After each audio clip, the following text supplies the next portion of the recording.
మిత్రులారా, good news. మీ అందరికీ good news. మద్యం ధరలు పెంపు అన్ని బ్రాండ్లపై 20 నుంచి 25% పెంచే ఛాన్స్. అర్థమైందా?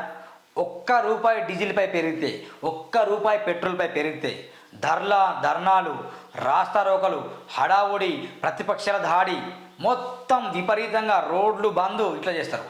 ₹1 పెరిగితే, ఉల్లిగడ్డల ధరలు పెరిగితే చాలు మొత్తం ధర్నాలు చేస్తారు. ఎల్లిపాయల ధరలు పెరిగితే చాలు మొత్తం ధర్నాలు చేస్తారు. పెట్రోల్పై పెరిగితే చాలు ధర్నాలు చేస్తాం. మనం వాడుకునే వంట గ్యాస్పై ధర పెరిగితే ధర్నాలు చేస్తాం. మన బ్రాండ్లపై ధరలు పెరిగితే ఎందుకు ధర్నా చేయకూడదు? నేను తాగుబోతులకు చెప్తున్నాను. నేను తాగను, నాకు సంబంధం లేదు, నాకు అసలు బార్కెళ్ళి అలవాటుకోలేదు. కాబట్టి నేను ఒకటే విషయం చెప్తున్నా. ఈ ధరలు పెరిగితే 20 నుంచి 20% పెంచిండు. మరి ఈ విషయంలో ధర్నా చేస్తారా ప్రతిపక్షాలు? చెయ్యరు, పెంచని. ప్రతి 3 నెలలకు ఒకసారి పెరుగుతాయి ధరలు.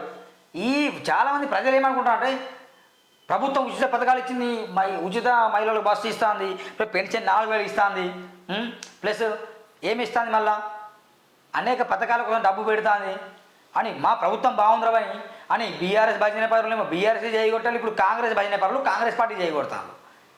అంతే కదా? ఈ ఉచితాలు ఉచితం కాదు. ఈ ఉచితం అనేది మన దగ్గర నుండి తీసుకుంటారు. ప్రభుత్వం ఎంత ఇస్తుందో చూస్తున్నారు, కానీ ఎంత తీసుకుంటుంది మన దగ్గర నుండి తెలియట్లేదు. బయట బిర్యానీ తింటేనే దానికి మనం బిల్లు జిఎస్టీ కడుతున్నాం. మనం CGST, SGST, central tax, state tax కడుతున్నాం. అవునా కదా? ప్రతిదీ కూడా ఇక్కడ అవినీతి జరుగుతుంది, తెలియట్లేదు. ఉచితం అనేది ఎక్కడ లేదు. మన దగ్గర దోచుకొని మనకు పెంచడం. ఇట్లా పింఛన్లు ఇస్తున్నాడు. ఆ పింఛన్దారులు తాగుబోతారు. కొందరు ఏం చేశారంటే మళ్ళీ వీళ్ళకి పంపిస్తాను. తద్వారా ఎవరు లాభపడతాను? గవర్నమెంట్ అధికారులు కావచ్చు, లేకపోతే ప్రభుత్వ పాలకులు కావచ్చు. వాళ్ళు మంచిగా డబ్బులు సంపాదించుకుంటారు. దాంట్లో మళ్ళీ స్కాములు జరుగుతాయి. ఇది జరిగేది. ఉచితాలు ఇచ్చిండు, మహిళలకు బస్సు ఇచ్చిండు, అన్నీ ఇస్తాడు, 500కే గ్యాస్ ఇచ్చిండు, ఫ్రీగా కరెంట్ వస్తుంది. ఏది ఫ్రీ అంటే ఏది ఫ్రీ? ఫ్రీగా ఏది రాదు. ₹3.5 కోట్లకు అదనపు ఆదాయం సమకూర ఆలోచన. విమర్శలు వస్తాయనే కోణంలో సర్కారు ఆలోచన. 2 నెలల క్రితం ధరలు పెంచిన నాటి బీఆర్ఎస్ ప్రభుత్వం ఈ ఏడాది మార్చిలోనే పెంచాల్సి ఉండగా ఎన్నికల కారణంగా వాయిదా.